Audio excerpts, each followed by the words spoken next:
Hey guys, James here. Today I'm going to be reviewing this cordless 7 1/4 or 184mm circular saw by Milwaukee.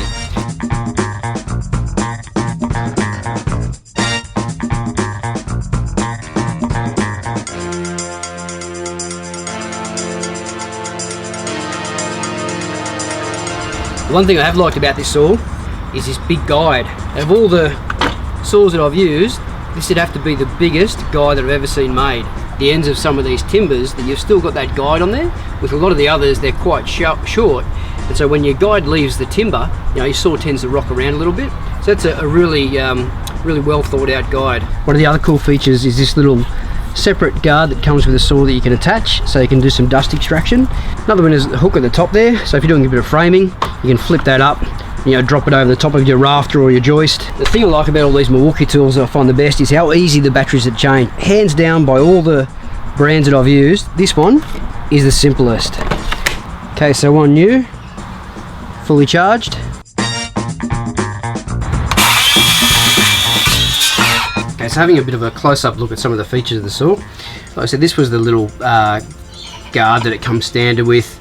I took that off just to put this attachment on, just for a bit of extra dust extraction out the back. Guide, which we spoke about, got your standard adjustment at the front here for your bevel cuts. Comes standard with the Allen key there for changing the saw blade over. The back here, you've got the depth adjustment with the paddle. You can flip that up.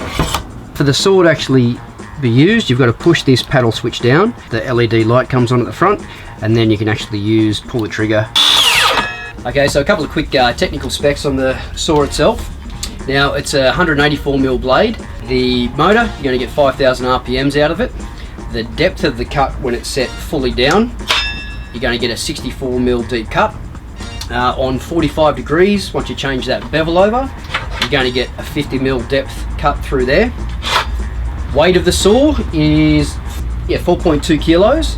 The other thing to note is it's a brushless motor, so obviously with the fuel, it's all brushless, so you're going to get longer life out of this. Okay. With that said, how did the saw perform? Well, quite well. I'm very impressed with it actually. One thing I really like about the saw is the way the guard's designed. It just went straight on quite comfortably, really smooth without bogging up at all. A little bit weighty for a cordless, but other than that, you know, well designed. Feels good in the handles, all the rubber's well designed around the front, and other than that, just feels very sturdy. A really well built saw. So, there you go guys. Hope you enjoyed the review I've just done. Good little saw. If you're thinking about getting one, give it a crack. Alright, thanks guys. If you like the video, give it a thumbs up, like or subscribe, and I'll catch you next time. Cheers.